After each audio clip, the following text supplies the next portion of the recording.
ओम शांति। आज 23 फरवरी 2021 के मधुर महावाक्य है और आज की मुरली में बाबा सर्विसेबल बच्चों की धारणाएं देख रहे हैं।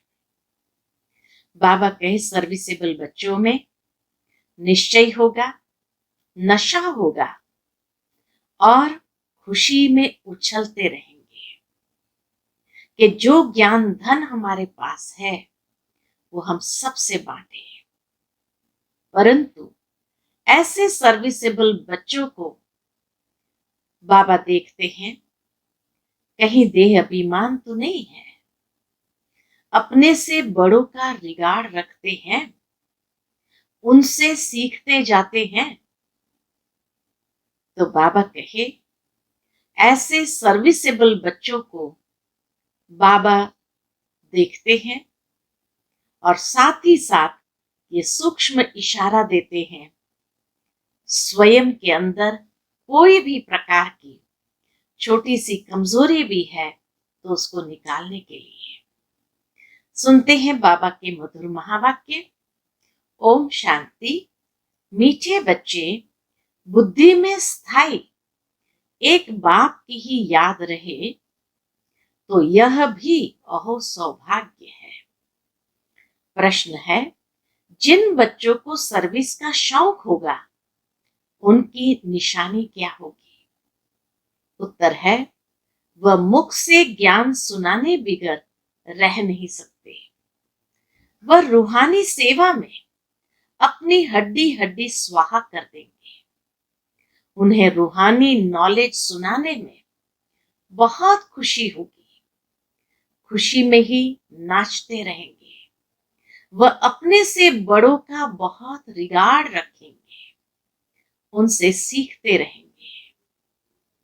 आज की मुरली का गीत है, बदल जाए दुनिया न बदलेंगे हम। ओम शांति। बच्चों ने गीत की 2 लाइन सुनी। यह वायदे का गीत है, बदल जाए दुनिया न बदलेंगे हम, यह वायदे का गीत है।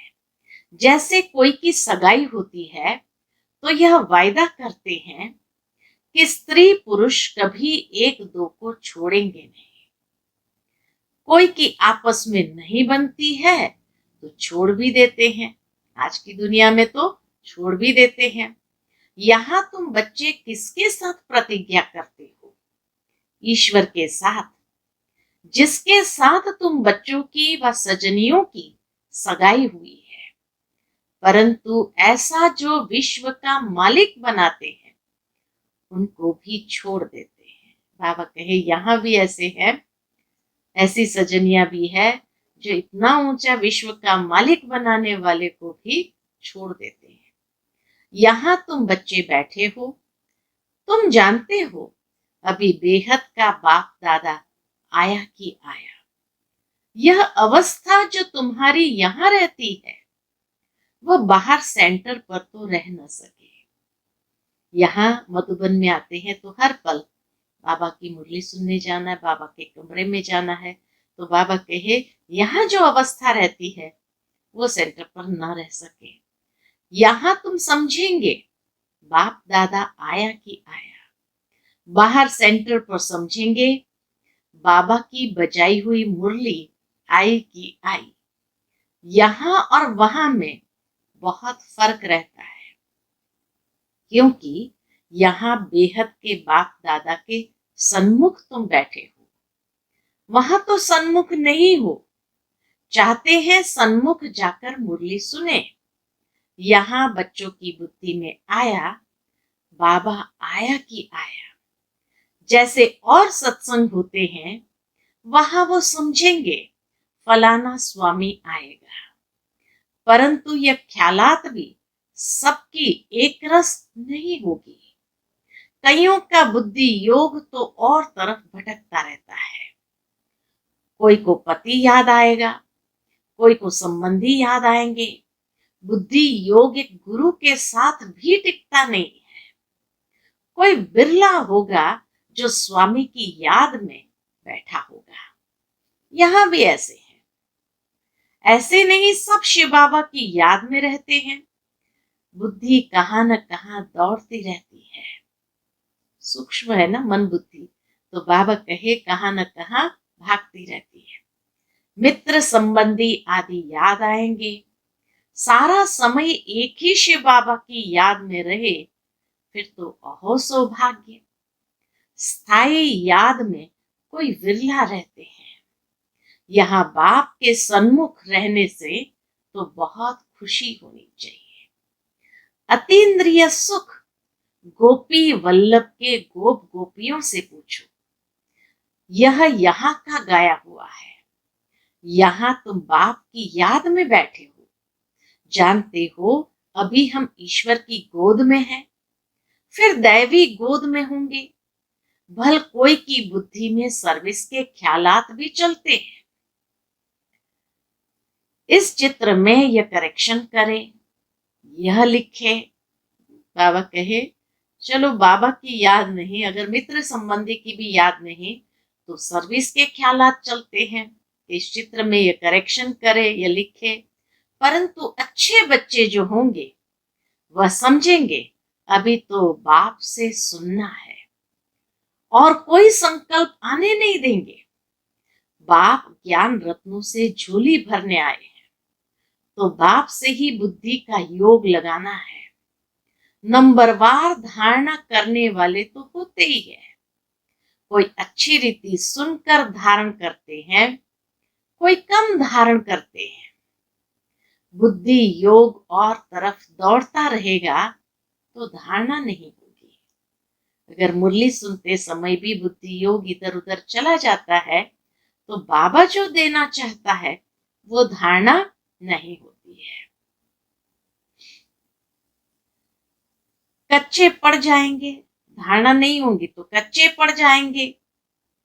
एक दो बारी मुरली सुनी, धारणा नहीं हुई तो फिर वह आदत पक्की होती जाएगी। कितने सूक्ष्म इशारा बाबा हम बच्चों को देते हैं कि कितना अटेंशन हमें अपने ऊपर रखना है कि हमारी बुद्धि इधर उधर कहीं नहीं जाए। क्योंकि बाबा का एक दो बारी भी मुरली मिस हो गई, जो बाबा हम बच्चों को देना चाहते वो नहीं सुना क्योंकि बुद्धि और तरफ है, तो फिर ये आदत पक्की होती जाएगी। फिर कितना भी सुनता रहेगा धारणा नहीं होगी। किसको सुना नहीं सकेंगे। जिसको धारणा होगी उनको फिर सर्विस का शौक होगा, वो चलता रहेगा, सोचेगा कि जाकर धन दान करो, क्योंकि यह धन एक बाप के सिवाय तो और कोई के पास है नहीं। बाप यह भी जानते हैं सबको धारणा हो न सके, सब एक रस ऊंच पद पा नहीं सकते, इसलिए बुद्धि और तरफ भटकती रहती है। भविष्य तकदीर इतनी ऊंच नहीं बनती है। कोई फिर स्थूल सर्विस में अपनी हड्डी हड्डी देते हैं। बुद्धि में नहीं बैठती है बातें, याद नहीं रहती है, तो कोई फिर स्थूल सर्विस में अपनी हड्डी हड्डी देते हैं। सबको राजी करते हैं, जैसे भोजन पकाते खिलाते हैं। यह भी सब्जेक्ट है ना। जिसको सर्विस का शौक होगा वह मुख से कहने बिगर रहेगा नहीं। फिर बाबा देखते हैं, क्या देखते हैं बाबा? तो कहे फिर बाबा देखते भी है, देह अभिमान तो नहीं है, बड़ों का रिगार्ड रखते हैं वह नहीं। बड़े महारथियों का रिगार्ड तो रखना होता है। हाँ, कोई कोई छोटे भी होशियार हो जाते हैं तो हो सकता है बड़े को उनका रिगार्ड रखना पड़े। बड़े भी इतने निर्माणचित होकर के उनका रिगार्ड रखते हैं। तो बाबा कहे हाँ, कोई कोई छोटे भी होशियार हो जाते हैं तो हो सकता है बड़े को उनका रिगार्ड रखना पड़े, क्योंकि बुद्धि उनकी गैलप कर लेती है। सर्विस का शौक देख बाप तो खुश होगा ना। ये अच्छी सर्विस करेंगे। सारा दिन प्रदर्शनी पर समझाने की प्रैक्टिस करनी चाहिए। प्रजा तो ढेर बनती है ना, और तो कोई उपाय है नहीं। सूर्यवंशी, चंद्रवंशी, राजा रानी, प्रजा सब यहाँ बनते हैं। कितनी सर्विस करनी चाहिए। बच्चों की बुद्धि में यह तो है, अभी हम ब्राह्मण बने हैं। घर गृहस्थ में रहने से हर एक की अवस्था तो अपनी रहती है ना। घर बार तो छोड़ना नहीं है। बाप कहते हैं घर में भल रहो, परंतु बुद्धि में यह निश्चय रखना है कि पुरानी दुनिया तो खत्म हुई पड़ी है। हमारा अब बाप से काम है, यह भी जानते हैं। कल्प पहले जिन्होंने ज्ञान लिया था वही लेंगे। सेकंड बाय सेकंड हूबहू रिपीट हो रहा है। आत्मा में ज्ञान रहता है ना, बाप के पास भी ज्ञान रहता है। तुम बच्चों को भी बाप जैसा बनना है। पॉइंट धारण करनी है। सभी पॉइंट एक ही समय नहीं समझाई जाती है। विनाश भी सामने खड़ा है। यह वही विनाश है। सत्युग त्रेता में तो कोई लड़ाई होती नहीं। वह तो बाद में जब बहुत धर्म होते हैं, लश्कर आदि आते हैं, तब लड़ाई शुरू होती है। पहले पहले आत्माएं सतो प्रधान से उतरते हैं, फिर सतो रजो तमो की स्टेज होती है। तो यह भी सब बुद्धि में रखना है। चक्र का ज्ञान बाबा कहे पूरा बुद्धि में रखना है। कैसे राजधानी स्थापन हो रही है, यहाँ बैठे हो तो बुद्धि में रखना है कि शिव बाबा आकर हमको खजाना देते हैं, जिसको बुद्धि में धारण करना है। अच्छे अच्छे बच्चे नोट्स लिखते हैं। लिखना अच्छा है तो बुद्धि में टॉपिक्स आएगी। नोट्स लिखेंगे तो बाबा कहे टॉपिक भी आएगी। आज इस टॉपिक पर समझाएंगे। बाप कहते हैं हमने तुमको कितना खजाना दिया था। सतयुग त्रेता में तुम्हारे पास अथाह धन था, फिर वाम मार्ग में जाने से वह कम होता गया। खुशी भी कम होती गई। कुछ न कुछ विकर्म होने लगते हैं। उतरते उतरते कलाएं कम होती जाती है। सतो प्रधान, सतो रजो तमो की स्टेजेस होती है। सतो से रजो में आते हैं तो ऐसे नहीं फट से आ जाते हैं, धीरे धीरे उतरेंगे। तमो प्रधान में भी धीरे धीरे सीढ़ी उतरते जाते हैं। कला कम होती जाती है, दिन प्रतिदिन कम होती जाती है। अभी जंप लगाना है, तमो प्रधान से सतो प्रधान बनना है। उतरते हैं धीरे धीरे, लेकिन चढ़ने के लिए बाबा कहे हाई जंप लगाना है। इसके लिए टाइम भी चाहिए। गाया हुआ है, चढ़े तो चाखे वैकुंठ रस, गिरे तो चकनाचूर। काम की चमाट लगती है तो एकदम चकनाचूर हो जाते हैं। हड्डी हड्डी टूट जाती है। कोई मनुष्य अपना जीवघात करते हैं। आत्मघात नहीं, जीवघात कहा जाता है। यहाँ तो बाप से वर्षा पाना है, बाप को याद करना है, क्योंकि बाप से बादशाही मिलती है।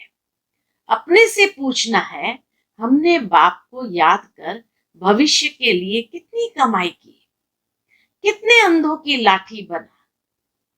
घर घर में पैगाम देना है कि यह पुरानी दुनिया बदल रही है। बाप नई दुनिया के लिए राजयोग सिखा रहे हैं। सीढ़ी में सब दिखाया है, यह बनाने में मेहनत लगती है। सारा दिन ख्यालात चलता रहता है। ऐसा सहज बनावे जो कोई भी समझ जाए। सारी दुनिया तो नहीं आएगी, देवी देवता धर्म वाले ही आएंगे। तुम्हारी सर्विस तो बहुत चलनी है। तुम तो जानते हो हमारा ये क्लास कब तक चलेगा। बाबा कहे तुम जानते हो अब कब तक चलेगा। वह तो लाखों वर्ष कल्प की आयु समझते हैं, तो शास्त्र आदि सुनाते ही रहते हैं। समझते हैं जब अंत होगा तब सबका सदगति दाता आएगा और जो हमारे चेले होंगे उनकी गति हो जाएगी। फिर हम भी जाकर ज्योति में समाएंगे। परंतु ऐसे तो है नहीं। तुम अभी जानते हो हम अमर बाप द्वारा सच्ची सच्ची अमर कथा सुन रहे हैं। तो अमर बाप जो कहते हैं वो मानना भी है। सिर्फ कहते हैं, जो बाप कहते हैं वो मानना भी है। वो क्या कहते हैं? सिर्फ कहते हैं मुझे याद करो, पवित्र बनो, नहीं तो सजा भी बहुत खानी पड़ेगी, पद भी कम मिलेगा, सर्विस में मेहनत करनी है। जैसे दधीची ऋषि का मिसाल है, हड्डियां भी सर्विस में दे दी, अपने शरीर का भी ख्याल न कर सारा दिन सर्विस में रहना, उनको कहा जाता है सर्विस में हड्डियां देना। एक है जिस्मानी हड्डी सर्विस, दूसरी है रूहानी हड्डी सर्विस। रूहानी सर्विस वाले रूहानी नॉलेज ही सुनाते रहेंगे, धन दान करते खुशी में नाचते रहेंगे। दुनिया में मनुष्य जो सर्विस करते हैं वह सब है जिस्मानी। शास्त्र सुनाते हैं वह कोई रूहानी सर्विस तो नहीं है। रूहानी सर्विस तो सिर्फ बाप ही आकर सिखलाते हैं। स्पिरिचुअल बाप ही आकर स्पिरिचुअल बच्चों को पढ़ाते हैं, अर्थात आत्माओं को पढ़ाते हैं। तुम बच्चे अब तैयारी कर रहे हो। किस चीज की तैयारी कर रहे हैं? सतयुगी नई दुनिया में जाने के लिए। वहां तुमसे कोई विकर्म नहीं होगा, वह है ही राम राज्य। वहां होते ही है थोड़े। अभी तो रावण राज्य में सब दुखी है ना। ये सारी नॉलेज भी तुम्हारी बुद्धि में है, नंबरवार पुरुषार्थ अनुसार। सारी नॉलेज भी एक जैसी धारण नहीं होती है। तो बाबा कहे ये सारी नॉलेज भी तुम्हारी बुद्धि में है, नंबरवार पुरुषार्थ अनुसार। इस सीढ़ी के चित्र में ही सारी नॉलेज आ जाती है। बाप कहते हैं ये अंतिम जन्म पवित्र बनो तो पवित्र दुनिया के मालिक बनोगे। तुम्हें समझाना ऐसे है जो मनुष्य को पता पड़े कि हम सतो प्रधान से तमो प्रधान बने हैं। फिर याद की यात्रा से ही सतो प्रधान बनेंगे। देखेंगे तो बुद्धि चलेगी। ये नॉलेज कोई के पास नहीं है। कहेंगे इस सीढ़ी में और धर्मों का समाचार कहाँ है? वह फिर इस गोले में लिखा हुआ है। वह नई दुनिया में तो आते नहीं है, उन्हों को शांति मिलती है। भारतवासी ही स्वर्ग में थे ना। बाप भी भारत में आकर राजयोग सिखाते हैं। इसलिए भारत का प्राचीन योग सब चाहते हैं। इन चित्रों से वह खुद भी समझ जाएंगे बरोबर नई दुनिया में सिर्फ भारत ही था। अपने धर्म को भी समझ जाएंगे। बल क्राइस्ट आया धर्म स्थापन करने, इस समय वह भी तमो प्रधान है। ये रचता और रचना की कितनी बड़ी नॉलेज है। तुम कह सकते हो हमको किसी के पैसे की दरकार नहीं है। पैसा हम क्या करेंगे? तुम भी सुनो, दूसरों को भी सुनाओ, ये चित्र आदि छपाओ। इन चित्रों से काम लेना है। हॉल बनाओ जहां ये नॉलेज सुनाई जाए। बाकी हम पैसा लेकर क्या करेंगे? तुम्हारे ही घर का कल्याण होता है, तुम सिर्फ प्रबंध करो।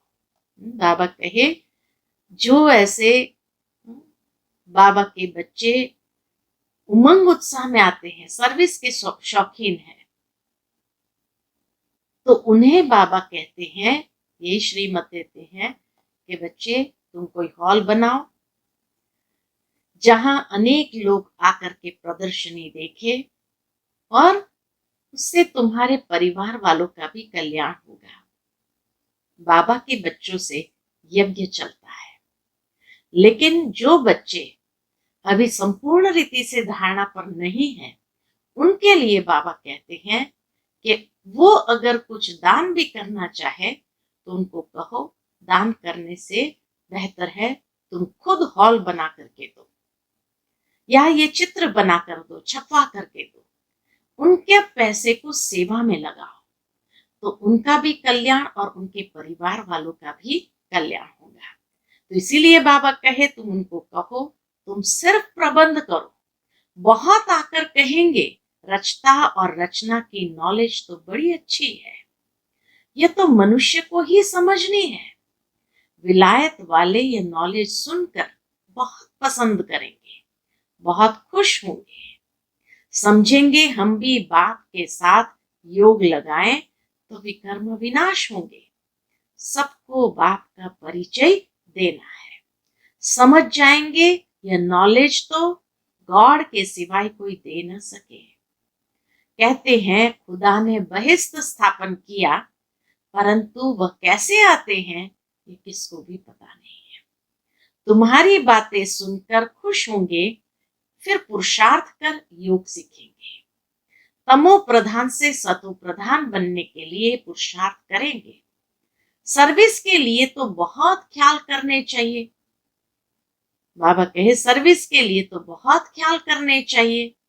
भारत में हुनर दिखाएं, तब फिर बाबा बाहर में भी भेजेंगे। ये मिशन जाएगी।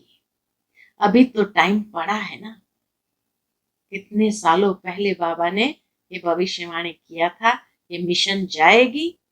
अभी तो टाइम पड़ा है ना। नई दुनिया बनने में कोई देरी थोड़ी लगती है।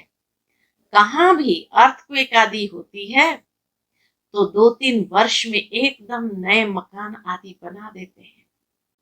कारीगर बहुत हो, सामान सारा तैयार हो, फिर बनने में देर थोड़ी लगती है। फिर बनने में देर नहीं लगेगी। तो इसीलिए बाबा कहे कारीगर बहुत हो, सामान सारा तैयार हो, फिर बनने में देर थोड़ी लगेगी। विलायत में मकान कैसे बनते हैं? Minute motor. तो स्वर्ग में कितना जल्दी बनते होंगे। सोना चांदी आदि बहुत तुमको मिल जाता है। खानियों से तुम सोना चांदी हीरे ले आते हो, हुनर तो सब सीख रहे हैं। साइंस का कितना घमंड चल रहा है, यह साइंस फिर वहां काम में आएगी। यहाँ सीखने वाले फिर दूसरा जन्म वहां ले यह काम में लाएंगे। उस समय तो सारी दुनिया नई हो जाती है। रावण राज्य खत्म हो जाता है। 5 तत्व भी कायदे मुजब सर्विस में रहते हैं। स्वर्ग बन जाता है। वहां कोई ऐसा उपद्रव नहीं होता। रावण राज्य ही नहीं, सब सतो प्रधान है। सबसे अच्छी बात है कि तुम बच्चों का बाप से बहुत लव होना चाहिए। यह सबसे अच्छी बात है। बाप खजाना देते हैं, उसको धारण कर और दूसरों को दान देना है। जितना दान देंगे उतना इकट्ठा होता जाएगा। सर्विस ही नहीं करेंगे तो धारणा कैसे होगी। सर्विस में बुद्धि चलनी चाहिए। सर्विस तो बहुत ढेर हो सकती है। दिन प्रतिदिन उन्नति को पाना है, अपनी भी उन्नति करनी है और दूसरों को भी करानी है। अच्छा, मीठे मीठे सिकिलते बच्चों प्रति माता पिता बाप दादा का याद प्यार और गुड मॉर्निंग। रूहानी बाप की रूहानी बच्चों को नमस्ते। हम सब रूहानी बच्चों की रूहानी माता पिता बाप दादा को याद प्यार, गुड मॉर्निंग और नमस्ते नमस्ते। शुक्रिया बाबा, शुक्रिया। आज की मुरली से धारणा के लिए मुख्य सार। पहली पॉइंट, सदा रूहानी सर्विस में तत्पर रहना है। ज्ञान धन दान करके खुशी में नाचना है। खुद धारण कर औरों को धारणा करानी है। दूसरी पॉइंट है, बाप जो ज्ञान का खजाना देते हैं उससे अपनी झोली भरनी है। नोट्स लेने हैं, फिर टॉपिक पर समझाना है। ज्ञान धन का दान करने के लिए उछलते रहना है। वरदान है आज का, निराकार सो साकार। इस मंत्र की स्मृति से सेवा का पाठ बजाने वाले रूहानी सेवाधारी भव।